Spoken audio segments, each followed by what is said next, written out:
making a video inside the car. I'm on a road trip. Let's see, it was about Christmas since last time I posted. Well, after the holiday season is over with, work's done with, I go on vacation each year. Been blessed to be able to about the last 7-8 years now. Hitting Oklahoma, seeing some friends down there, and then family down in Texas, and then friends, or Dallas, Texas, and then friends further down in Austin. So this is a 3-week vacation that I've been able to take for 7-8 years now, and it takes a lot of work to be able to pull that off each year. It works out well with work because everyone else is mainly taking the holidays off, and there's a lull at the beginning of the year with our normal work progression. So I'm able to slip on out and slip back in before the month of February arrives. But getting everything lined up for a month away is a daunting task. I tried making videos about it. Didn't have time. It's a lot of boring stuff, organization, just keeping your things together and putting it in order so you can walk away from it for a month. But besides the prep, the doing part's the awesome part. It's a lot of work to be able to get to do that, but it's worth it. Spending the time with family and friends, I don't take it for granted. Yeah, a month. That's a huge amount of time, and to be able to do it consistently, I consider myself very blessed, both to have the ability to do it, take the work off, have the ability to do the front-loading work at the beginning to make it happen, and to have friends and family that open their doors to me. You know, part of this is very intentional, part of it is just letting things happen naturally. Throughout the year, I work very hard and very intentional to stay on task and stay productive on my off shifts and try to use my time wisely. And something I've come to recognize in myself is that really can tune kind of the wrong perspective. I can easily lose track of rest and Sabbath and enjoying the results of your work. And so taking this month away removes me from that. Removes me from the environments that kind of pull me in. You know, being around my own house, there's always something I want to do. Got a shop, got it to work in. That's not a bad thing, but I can lose the priority of rest and Sabbath. So this is kind of a month of it. It's not that I just only do my resting here, but it really is a good refresher and a good reminder and a good way for me to start my year off of resting and enjoying the results of the labor I put forward in the last year. And getting to share that with friends and family is so awesome. But part of it is through the intentional living through my Christian faith, you know, devout Christian, raised that way, and it's a lifestyle and a relationship that I choose to foster. And it makes for an interesting life for sure, and keeps a smile on my face despite it having hard times. This morning, you know, got up at 5:30 to pull everything else together. Was on shift all week, so this is my first day off of a 48-hour work week, but it's worth it. You know, I could make, yeah, like I said, I could go on for a long time saying what it takes to prepare, the work, the labor, the thought, the time, but I'm doing it, so it doesn't matter. Yeah. Something cool though, I make a point to do each time is before I get the car ready to go the night before. Last night I gave it an oil change, gave it a full fluids check, you know, make sure I don't have any detrimental leaks or seeps or things I aren't aware of, making sure the car's roadworthy, you know, taking on a 400-mile down trip and 400-mile back trip throughout the course of a month. So if the car craps out, I'm in trouble. I've been blessed that it's never happened, and I think a lot of that has to do with the amount of work that's put in on the front end. But that preparation, that stewardship, that responsibility that goes into making this happen. So last night, changing the oil, going through my normal progression, making sure I account for everything I need, and part of that is managing my time to get it done. So yesterday I ate a big breakfast, ate a late lunch at work, a large lunch at work. So I didn't anticipate having time or taking the time to stop and eat for dinner or go get something, because bachelor, I don't cook. Not that I don't like good food, but I don't cook. Not for me. I ain't worth that. It's a lot of effort, a lot of time. I'll be doing other stuff. But all that to say, my parents, they wanted to see me off, so they were gracious enough to bring me some dinner, bring my brother some dinner at the house, and kind of take a breather from doing the car work before the trip and hang out with my parents, which is awesome. I appreciate that they make time for me. It's also something I try to be diligent to not take for granted. Not everyone has that. So, yeah, it's live a blessed life. I really do. Hope, and that's one of the things why I hope to share it, and the reasons for it. Part of that, let's continue that. The fast forward to this morning when I was getting ready to go.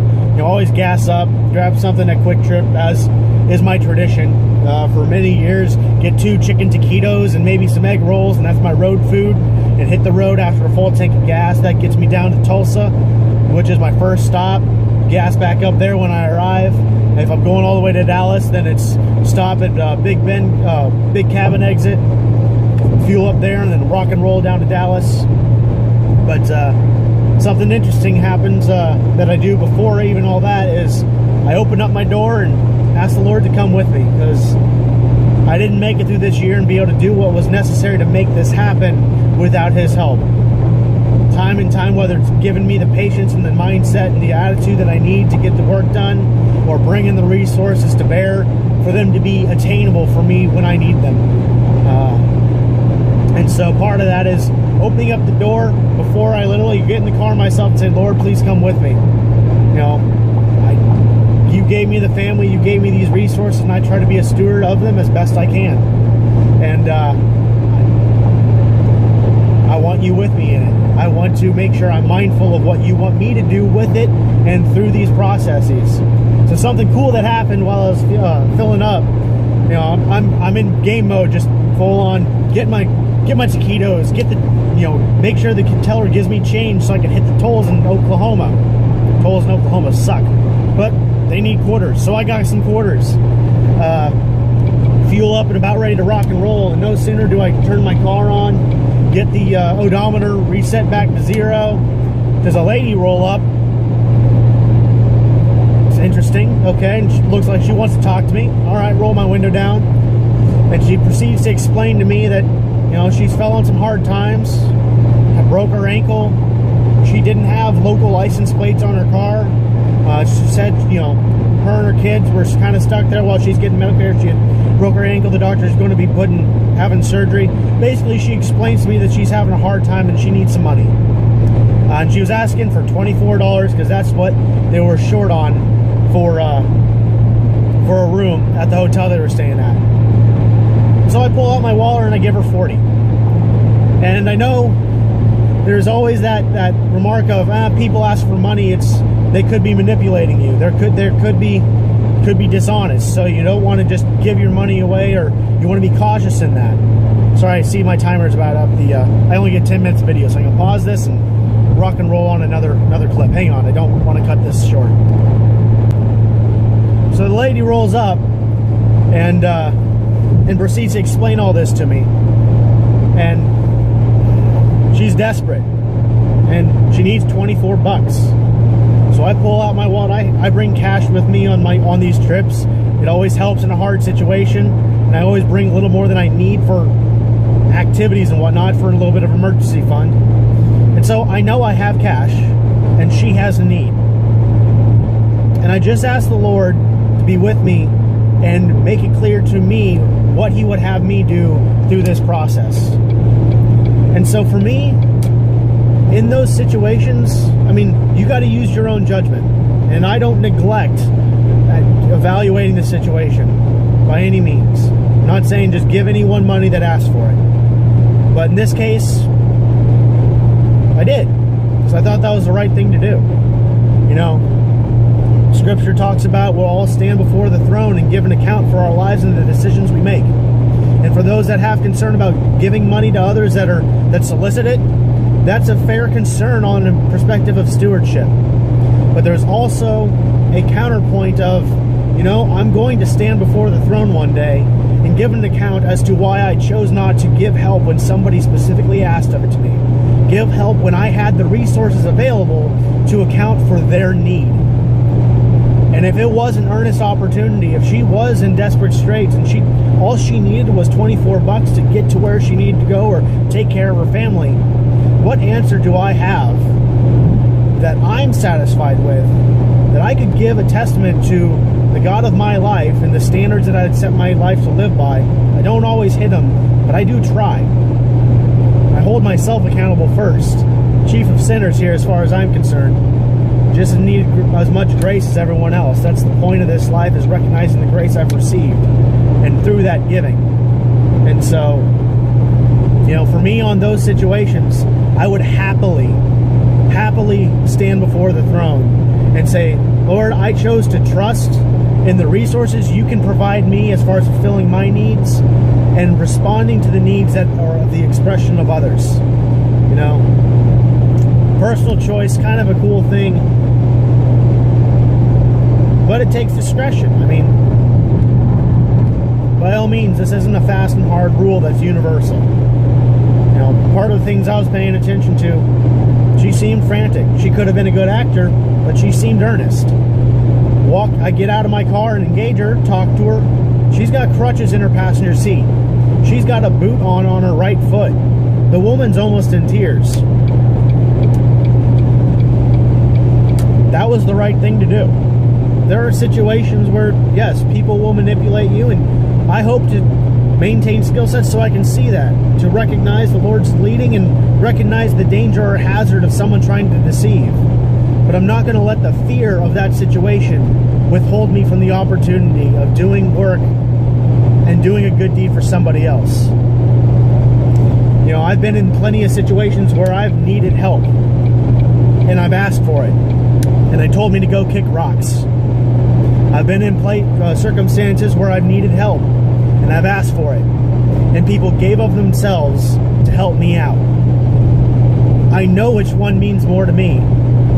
And regardless of your life philosophy, regardless of where you stand on religion or what a good life looks like,